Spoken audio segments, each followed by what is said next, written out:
ਤੇ ਬਿਨਾਂ time waste ਕੀਤਿਆਂ ਕਰਦੇ ਹਾਂ ਜੀ ਵਲੋਗ ਨੂੰ ਸਟਾਰਟ। ਤੇ ਅੱਜ ਤੋਂ ਤੁਹਾਡਾ ਭਰਾ ਕਰੇਗਾ ਪੰਜਾਬੀ ਵਿੱਚ ਵਲੋਗ ਜੀ। ਅਸਲਾਮ ਵਾਲੇਕੁਮ, welcome back to a brand ਜੀ ਨਿਊ ਵਲੋਗ।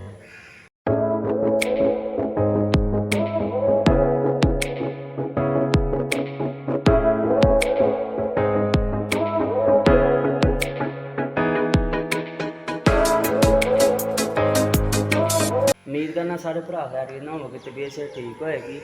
तो तुहानू पता है कि मैं पहला छोटी जी वीडियो लाई है क्योंकि मेरा पैर खराब सी। फिलहाल तो तुसीं वेख सकते हो। हुण तो एक मिनट जुत्ती ला लीए, पट्टी शट्टी कीती नहीं तो पट्टी ना होंदी तो तुहानू मैं विखांदा कोल के नाल। तो हुण कुछ बेहतर अलहमदुलिल्लाह। तो बाकी तुहानू निज़ाम तो दसने कि पानी की सूरत हाल है, की नुकसान किया पानी ने। वैसे तुहानू सारे के सारे विखाया ही स्कूल की सूरत हाल सी स्कूल की। तो बाकी तुहानू विखाने सारे निज़ाम का। तो स्कूल हर हुण जिहड़ा ना पानी घट गया तो की निज़ाम उन्हें कीता दा। ते ए वेखो, तो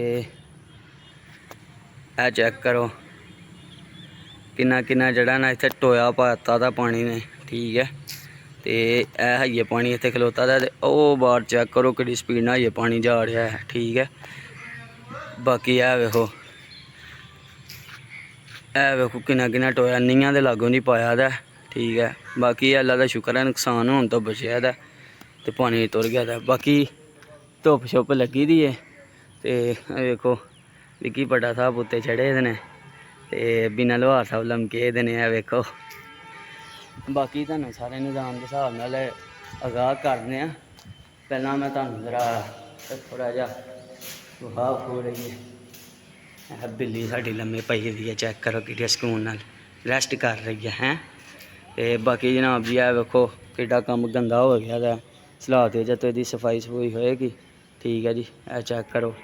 तो बाकी पानी बाकी लस लुत गया था, नुकसान इन्ना नहीं होया, अल्लाह का शुक्र है बड़ी बचत हो गई है। तो बाकी अल्लाह का करम है, हर चीज़ तो बचे पे हैं। तो बाकी तुहाडे नाल एक चीज़ तो आगाह करनी कि अलहमदुलिल्लाह रब्बी लेवल का चंद नज़र आ गया। तो अज रब्बी लेवल की 4 है। तो सैलाब के करके ना तो लोग ज़रा खौफसदा सन। हुण इंशाअल्लाह पे 2-3 दिनों तक जो ना घर की डेकोरेशन भी करांगे रब्बी लेवल की। तो इस तो भी लोग अगलाएगा घर लाइटां लाते हैं तो सरकार की आमद की खुशी से परचम लहराते हैं सरकार का। तो इंशाअल्लाह तो जलूस के नाल भी तुहानू आगाह करांगे। तो 11 रब्बी लेवल वाला व्लॉग नहीं भुलना, बड़ा कमाल होएगा। बाकी तुहानू थोड़ा थोड़ा गाइड करते रहने नाल नाल। तो यह सामने कोठी वेखदे पे हो ना, कोठी के घर अंदर तक पानी भर गया ही। तो साढ़े तो घर तक पानी गया सी, ते असीं अपने चाचे तायां दे घर तक चले गए सन। बाकी है कि अल्लाह का शुक्र है नुकसान जानी माली नुकसान नहीं होया।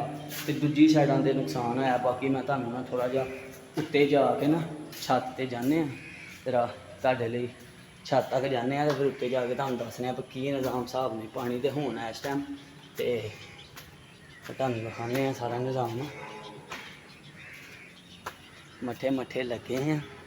तो हौली हौली हिसाब किताब लाना जी। हाय हाय हाय, मैं अल्लाह का बड़ा शुक्र है, बड़ा शुक्र है। यह पुली के थल्लों लंघिया नहीं जाता है। यह चेक करो, यह पुली जी है ना ये लागू की लंघिया नहीं जाता। यह जो बूहा तुहानू लभन दिया ना, वाला बूहा ये पानी की सट बजती तो हजे भी पानी अंदर थोड़ा बहुता खलोता है। तो बाकी ओ चेक करो जी, यह बन टुटिया ये बन दे हले बाहर जड़ियाँ पैलियां ने नुकसान जो पैलियां का होया बस। तो यह चेक करो पैलियां दे पानी है, सड़क के उत्ते पानी सी, ठीक है। तो बाकी तुस पिछला व्लॉग वेखोगे तुहानू पता लग जाएगा कि पिंड दे विच की हालात सन, ठीक है। तो यह पानी हले 4.5 चफेरे पानी है। तो इन्ना जानी माली नुकसान नहीं होया है। तो बाकी अल्लाह का शुक्र है बड़ा बेहतर है। तो इंशाअल्लाह अल्लाह खैर की पिंड सारा तो सारा तुम रोशन वेखोगे कुछ दिनों तक। तो बाकी तुहानू ना हौली हौली नैक्सट व्लॉग के अंदर बाकी सानू थोड़ा थोड़ा गाइड करते रहेंगे। लो जी मोहम्मद अली साहब बुरी कबूतरां ते ज्यादा जुदा लैन चढ़ गए ने। इन्हों होर कोई काम नहीं है, इन्हें सुत्तियां उठना है, उठ के आना कबूतरां नू पानी शानी पाउना, 11 को 10 मिनट बहना फिर टुट जाना, ठीक है जी। बाकी इस टाइम कबूतर तो खुले नहीं तो चीड़ियाँ ने कब्जा किया। हुण कबूतरां दे जेहड़ा दाना पानी पाउणगे। ए देखो जी, लाओ इन्हों आके ना जाके पुछने गिछने आप की निज़ाम हिसाब ने कबूतरां दे।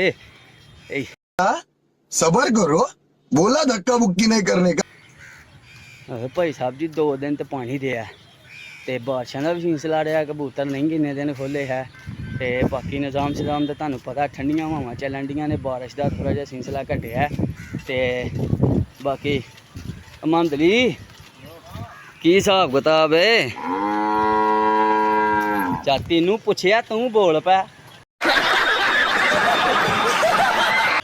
एवं तू लगी है मंदली साहब ने राबता करते पे। मंदली की हिसाब किताब कबूतरां दा? सुबह तो हुण लगे हो खोलन ते पानी शानी डाहन लगे हुण ते दाना शाना पाणगे हुण पानी शानी। ते चेक करो एक कबूतर माशाल्लाह सोहने पट्ठे ने हैं। ते ए वेखो इन्हां दी भी किते वाहवा चिरां बाद सुनी गई, ते तेरी भी झट ही सुनी जानी। लित्तर तेन भी बहुत मिलना, तू जड़ा कित्थे गया है? ए वेखो जी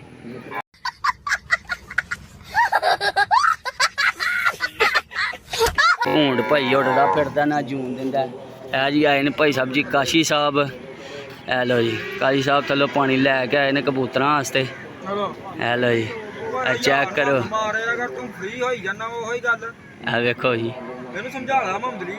भाई दमाशी मेरे को जानता नहीं है करते ने। ए वेखो मंदली साहब बड़ी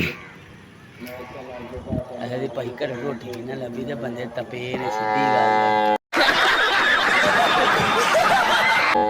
चलो इनू पुछया फिर लग पिया भाई साहब जी। बाकी पानी का निज़ाम तुसीं वेख लिया ते मिलने तुहानू अगले ब्लॉग दे विच। निज़ाम तुहानू पता सारा। ते बाकी घर बार सजाते हैं तुहानू रबी लेवल की पूरी डेकोरेशन जी होनी है ना इंशाल्लाह घर की, उदों करदे मिलने नैक्सट ब्लॉग से। उदों लई जी रब रखा अल्लाह।